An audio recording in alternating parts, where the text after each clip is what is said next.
bluegrass music, it sort of started out as a country music, really. It is just a branch of country music, primarily acoustic instruments featuring banjo, fiddle, mandolin, guitar, double bass, and occasionally a resonating guitar or something else fitted in there.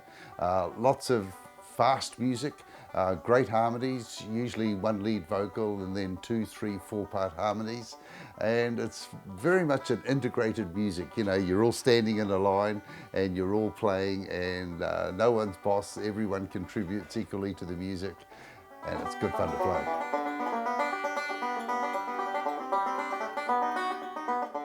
Well, I started learning ukulele when I was just a youngster. My mum taught me a few chords, and then my sister's boyfriend at the time gave me a banjo ukulele, and I thought I was a banjo player. And we followed the music of groups like the Kingston Trio and Limelighters and New Christy Minstrels and the Brothers Four. They had banjo in their bands. But then we heard the theme song from the Beverly Hillbillies, and you know, and I thought, I want to learn to play banjo like that. And we found out there was a whole genre of music associated with that style of playing, and we researched it, bought some records, and started learning.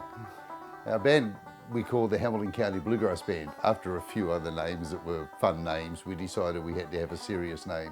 And Hamilton County Bluegrass Band, it was really named after a fiddle tune called Hamilton County, but it also worked because a couple of us were based in Hamilton.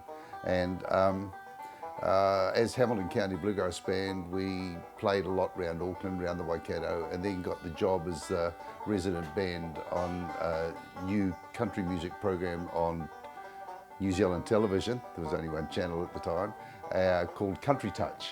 On the strength of that, really, we became a full-time band at an appropriate time in our careers, and played full-time music around New Zealand for a couple of years, then went to Australia for a couple of years in the early 1970s, and reunited with a friend of ours called Slim Dusty over there, did a lot of travelling with him.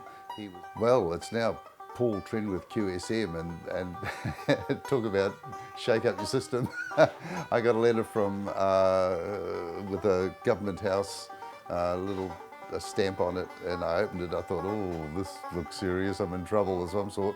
And I opened it up, and it was inviting me to accept the Queen's Service Medal Award. And I at first thought it was a joke or something, and then I went and talked to one of my sons, and he said, no, it's for real, you got to do it. And so I said I'd accept, and in the Queen's birthday awards made this year, I was mentioned having a Queen's Service Medal for my services to country music. And so I love playing the music, and I guess the QSM is just recognition of part of that, that's keeping the music in most other folks' awareness levels, you know. So I'm tickled pink to have the award, and